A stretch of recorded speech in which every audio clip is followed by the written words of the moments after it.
Hey, what's up? AP here, and I wanted to touch up real quick on unity in America, okay, and Dr. King. When criticizing the system around us, we oftentimes criticize the rules that have been made almost entirely by white men, and by that I mean legislation, etc., right? And what people will do when you criticize this system, especially when you're talking about racial issues, is they'll say, well, Dr. King wanted unity. We're all just people. I don't see race. There's no such thing. It's just a social construct. And that excuse is used to dismiss our arguments. All right. However, when talking about Dr. King, did he preach about unity?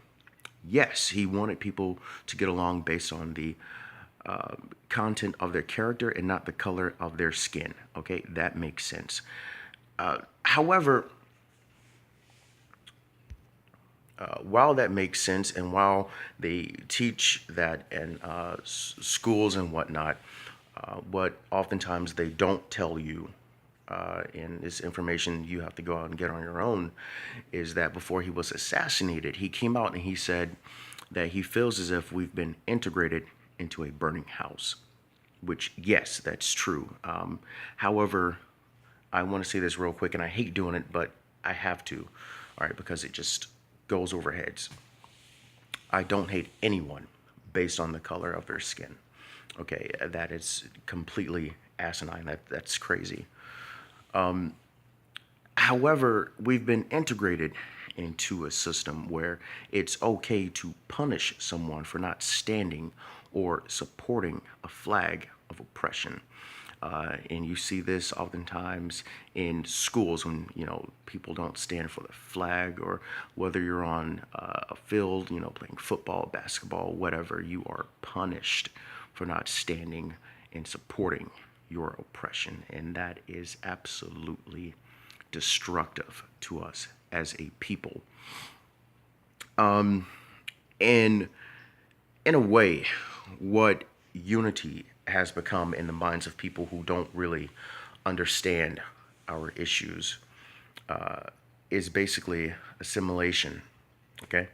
That's like their form of unity. You will conform to our definition of what you should be.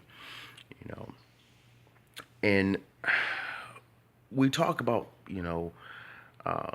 our loss and the pain that we feel of it. You're talking about a people who have lost our language, our art, our religion, our ties, our names. Okay, and we are screaming this at the top of our lungs, and then we're talking about police brutality. We're talking about how people go out and call the cops on us for just doing the simple shit like walking down the street, or walking into an apartment complex that people don't feel as if you're allowed to be there, as if you belong. We've been integrated into the burning house of voter suppression.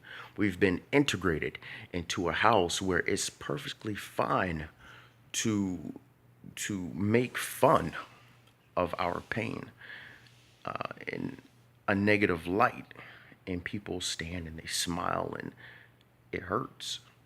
All right, so in order for there to be unity, there must first be education. All right, and I'm gonna go ahead and just say this right now, because a lot of people will say, well, I'm not a racist. I love Martin Luther King. Yay, unity. Okay, that's not enough. All right, it's not. Not supporting a system of systemic racism, or systemic discrimination of any kind. But I'm going to talk real quick about the racial issues. Okay? Not being a racist means more than not saying, oh, I shouldn't say the N word, or I shouldn't dress up in blackface, or I shouldn't go around and appropriate your culture, and make fun of you guys. And oftentimes, what I see are people out here who will use the teachings of MLK to basically discredit us. All right. So, whenever you see people out here, using the MLK excuse, correct them. All right. Get it right. To all the parents out there, please teach your kids the right way. All right. Teach them. That way they don't grow up and become a bunch of ignorant people who will end up screwing us all over. And still, to this day, we're talking about it because it is an issue. It's a huge issue. We got to fix it.